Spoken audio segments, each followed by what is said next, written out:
ఎవరితో మాట్లాడావో చెప్పమ్మా, నా నమ్మకాన్ని నిలబెట్టమ్మా అని కేపీ ప్రశ్నిస్తూ ఉంటే, శివతో మాట్లాడాను నాన్న అని బిందు చెప్తుంది. ఏంటి, శివతో మాట్లాడావా? నా శత్రువు చెల్లెల్ని పెళ్లి చేసుకుంటున్న వాడితో నీకు మాట్లాడాల్సిన అవసరం ఏముంది? నువ్వు ప్రేమిస్తున్నావా వాడిని అని శరత్చంద్ర నిలదీస్తూ ఉంటాడు. లేదు నాన్న, నేను శివకి మంచి ఫ్రెండును మాత్రమే. నేను ఇంతకు ముందు కూడా ఇదే మాట చెప్పాను. అపూర్వ అత్తయ్య నన్ను అపార్థం చేసుకుంటోంది. గగన్ అన్నయ్య శివని కొట్టాడని తెలిసి ఎలా ఉందో తెలుసుకుందామని ఫోన్ చేశాను. అంతేనని బిందు చెప్పటంతో, చూడండి బావగారు, మీకు కూడా ఒక ఫ్రెండ్ ఉంటే మీరు కూడా ఇలాగే ఫోన్ చేసి మాట్లాడతారు కదా, అర్థం చేసుకోండి, ఇంకెక్కువగా అనుమానించకండి అని కేపీ అంటాడు.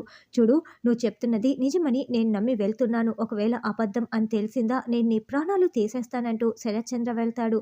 చూడమ్మా బిందు, ఇంకెప్పుడైనా ఏ ఫ్రెండ్తోనైనా మాట్లాడాలంటే నీకు నేను నా ఫోన్ని ఇస్తానని చెప్పి అపూర్వ వైపు కోపంగా చూస్తూ కేపీ వెళ్తాడు. ఏంటమ్మాయి ఇలా అయింది అని గోరింటాకు అంటే, కేపీ తేల్చేశాడు కదా, కానీ నా అనుమానాన్ని మాత్రం అంత తేలిగ్గా నేనైతే వదిలేయను. ఖచ్చితంగా బయట పెట్టే తీరుతాను అని అపూర్వ అంటుంది.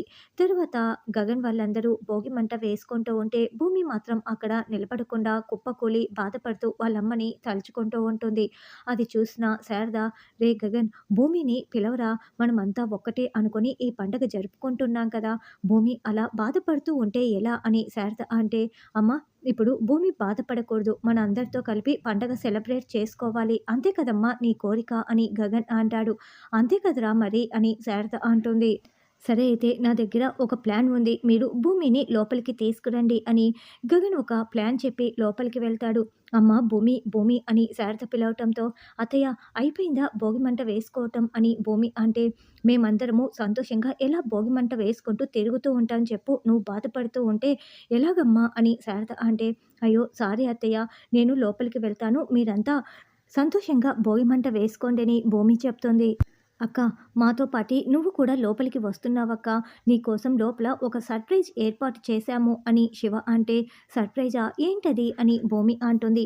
అక్క, ముందే చెప్తే అది సర్ప్రైజ్ ఎలా అవుతుంది? నేనిప్పుడు నీకు కళ్ళకి గంతలు కడతాను, లోపలికి తీసుకువెళ్ళి ఆ సర్ప్రైజ్ ఏంటో మీకు చూపిస్తాము అని శివ భూమి కళ్ళకి గంతలు కడుతూ ఉంటాడు. ఇక భూమిని కళ్ళకు గంతలు కట్టి లోపలికి తీసుకురాగానే గగన్ భూమి దగ్గరికి వచ్చి భూమి అని పిలవగానే, చెప్పు బావా అని భూమి అంటుంది. చూడు, నీకు ఎవరో ఏదో చెప్పాలనుకుంటున్నారు, నీ కళ్ళకు గంతలు విప్పేస్తాను, అది నువ్వే చూడు అని గగన్ అంటాడు. నాతో ఎవరేం చెప్పాలనుకుంటున్నారు అని భూమి అంటే, నువ్వే చూస్తావు కదా, 3, 2, 1 అంటూ గగన్ భూమి కళ్ళకి గంతలు విప్పగానే అక్కడ 3D ఎఫెక్ట్లో శోభాచంద్ర మాట్లాడుతూ ఉంటుంది. అమ్మ భూమి అని శోభాచంద్ర పిలవగానే, అమ్మ అమ్మ అంటూ భూమి ఆనంద బాష్పాల్ని కారుస్తూ చూస్తూ ఉంటుంది. చూడమ్మా, మన తెలుగువారి పండగ సంక్రాంతి, భోగి పండుగ రోజు నువ్వు ఇలా బాధపడుతూ కూర్చుంటే అమ్మగా నేను ఎలా సంతోషంగా ఉంటాను చెప్పు? మన బంధం దూరం అయిపోయినా అమ్మగా నేను ఎప్పటికీ నీకు దగ్గరగానే ఉంటాను. నువ్వు బాధపడుతూ ఉంటే నేను చూడలేను భూమి. నువ్వు బాధపడితే ఈ అమ్మ మనసు చాలా బాధపడుతుంది. ముందు నీ బాధని పక్కన పెట్టు, నువ్వు సంతోషంగా ఉండాలి భూమి ఈ అమ్మ కోసం. శివ అమ్మ నాన్న నిన్ను పెంచి పెద్ద చేశారు. నువ్వు ఈ ఇంట్లోకి వచ్చినప్పుడు నువ్వు ఎంత ఆనందించావో అంతకంటే ఎక్కువగా నేను ఆనందించాను భూమి. ఆ పరమేశ్వరుడు నీకు ఏదో ఒక విధంగా నా ప్రేమని నీకు అందిస్తున్నాడని నాకు అర్థమైంది. మీ శారదత్తయ్య ప్రేమలో నా ప్రేమని చూసుకో. పూరి గగన్ల ప్రేమలో కూడా నా ప్రేమని వెతుక్కో భూమి. నన్ను శివ అమ్మ నాన్న రూపంలో చూసుకున్నావు. ఇప్పుడు కూడా నువ్వు అలాగే చూసుకోవాలి. చూస్తానని నాకు మాట ఇవ్వు, చూస్తావు కదా అని శోభాచంద్ర చెప్తూ ఉంటే, చూస్తానమ్మా చూస్తాను అంటూ భూమి హక్ చేసుకోవటానికి వస్తుంది. ఈ లోపలే శోభాచంద్ర మాయమైపోతుంది. భూమి, హ్యాపీ బర్త్డే భూమి అని గగన్ చెప్పటంతో, థ్యాంక్ యూ బావా, థ్యాంక్ యూ సో మచ్ అంటూ భూమి గగన్ని హక్ చేసుకుంటుంది.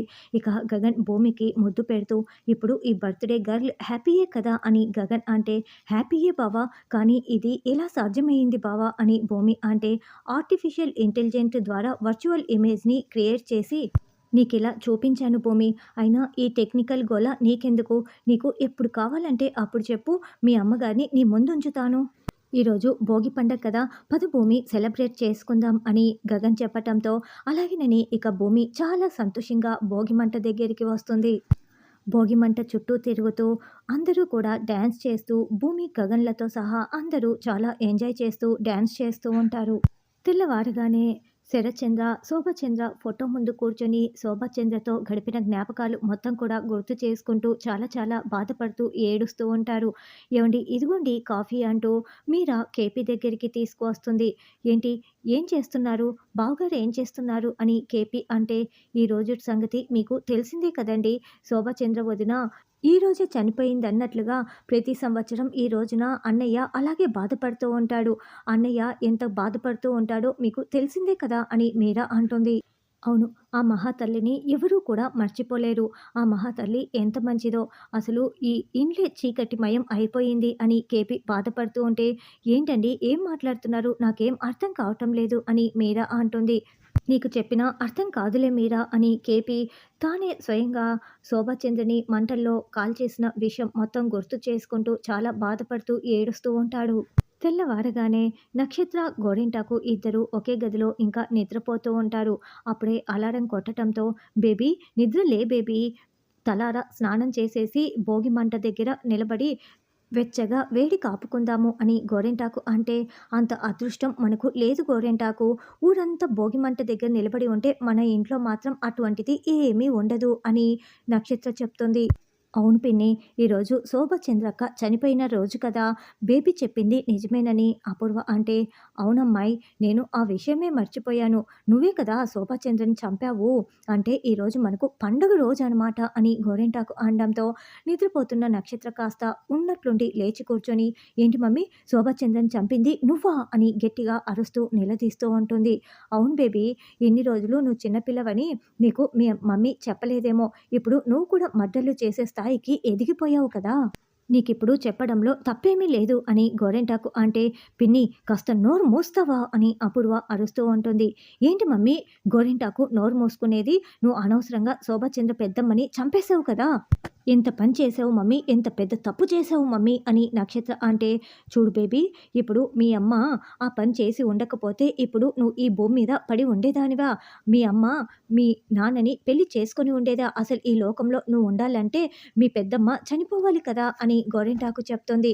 తరువాత భూమి శరత్చంద్ర ఆశీర్వాదం తీసుకోవటం కోసం "నాన్న, నాన్న" అంటూ సంతోషంగా లోపలికి రావటంతో, "ఏయ్ ఎందుకొచ్చావు? నీకు బుద్ధుందా? నా కడుపున చెడబుట్టావు. మర్యాదగా ఇక్కడి నుంచి వెళ్ళిపోతావా లేదా" అని అరుస్తూ ఉంటాడు. "అది కాదు నాన్న, ఈరోజు నా పుట్టినరోజు. మీ ఆశీర్వాదం కావాలి నాన్న. నన్ను అక్షింతలు వేసి ఆశీర్వదించండి" అని భూమి ప్లేటుని అందిస్తూ ఉంటే శరత్చంద్ర గాల్లోకి విసిరి కొట్టేస్తాడు. "నేనేంటి నిన్ను ఆశీర్వదించేది? అసలు నువ్వు నా కూతురివే కాదు. ఈ ఇంట్లో నీకు స్థానం లేదు. మర్యాదగా బయటికి వెళ్ళిపో" అని అరుస్తూ ఉంటాడు. "అది కాదు నాన్న" అని భూమి ఎంత బతిమలాడినా కూడా ఇక అపూర్వ భూమిని మెడపట్టి బయటికి గెంటేస్తుంది. దాంతో బయట భూమి కుప్పకూలి ఏడుస్తూ ఉంటుంది.